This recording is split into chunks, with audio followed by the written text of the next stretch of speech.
So the interesting part was that most every firm that bid on all these projects for construction, reconstruction on all the sectors, when they responded to that clause, they simply said they would hire Iraqi women.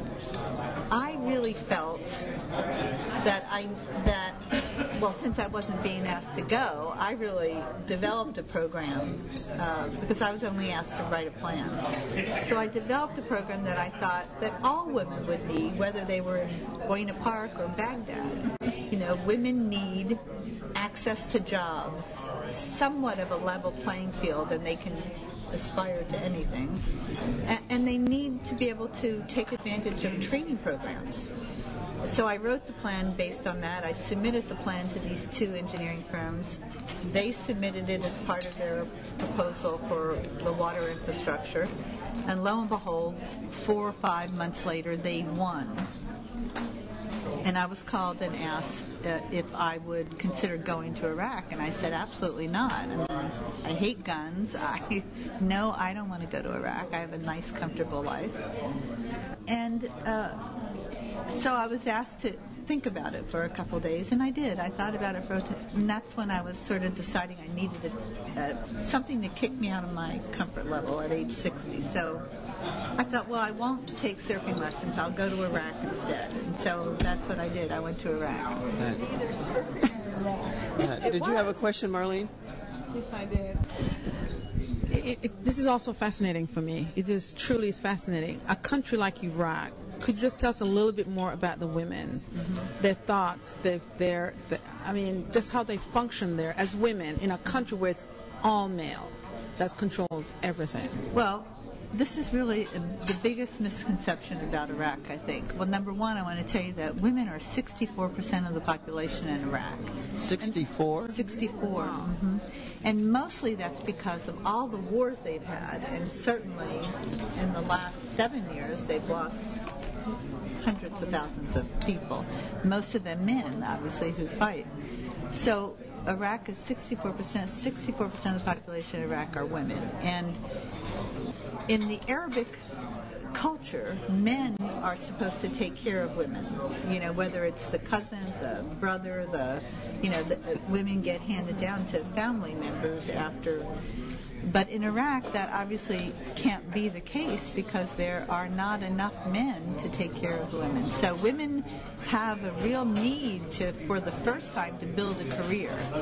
I would say this, that the Iraqi women are highly educated, different than anywhere else in the Middle East, maybe different than Israel. But the Iraqi women are highly educated. For instance, in Afghanistan, women are not educated. So it's very different trying to run a program in Afghanistan as it would be in Iraq. So women are highly educated. Under Saddam, they had a constitution that provided them equal rights and maternity benefits for 5 years, and they had sexual harassment laws.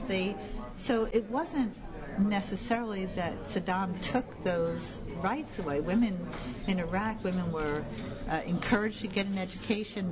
They had the constitutional right to vote. They had the constitutional right to run for public office. They had the right to drive. They had all the rights that we do. Yes, and they dress just like we do. There really is very little difference. Through the years of all the wars of Saddam, and mostly since the United States declared Iraq in I think 1991, 92. I just forgot the word. It's wonderful to be over 60. Part of the accesses of evil? No, it was, we would not allow any trade or work with. Embargo. Thank you. In 1991. So Iraq became poorer and poorer and poorer. No visitors into Iraq. The hotels became, dilapidated. The infrastructure became, and so as Saddam continued to want to declare war on everybody, he began to lose popularity in his country because people were beginning to starve. So he began to invite into his coalition more of the religious sheikhs. And those are the men who began to want to take the rights away of women. So then women had harder time getting jobs. They weren't allowed to travel.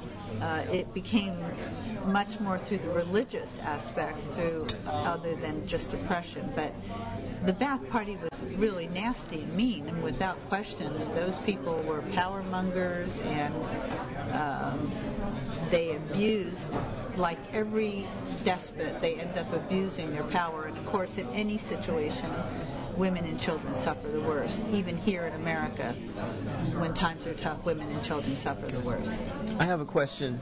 This is Marilyn.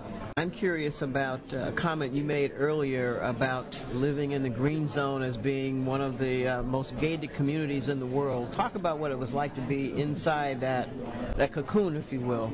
And that is very interesting to live.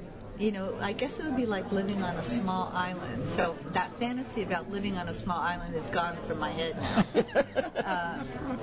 Iraq at that time, in 2004, when I got there, it was 5.5 square miles, bordered by the Republican Palace, which the palace and the grounds were about 2 miles along the Tigris River. And then on the other sides, we put up these huge concrete barriers, and Marines guarded all of those. So access or egress, is that the right word? Yeah. Entrance and exit from the green zone, you had to go through military guards, Marines. And so Iraqis coming in would be checked, go through X-ray, et cetera, and so it felt like you're living on an island. So 5.5 square miles. We were only allowed to eat in the Commissary. Commissary, thank you. I don't know. I think it's the long drive.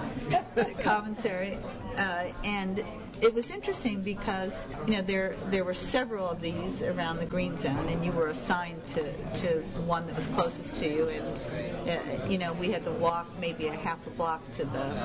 When I first got there, we had to walk about 3 or 4 blocks to food. Morning, breakfast, lunch, and dinner all assigned a time frame. So if you didn't eat within those times, you didn't eat. And when you walked in, of course, you walked into 500 military guys, and they had to keep their guns by their side, and so you were always tripping over guns. I'm a news junkie, and I didn't have any.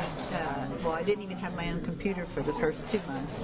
So I had no access to news except if somebody left their computer.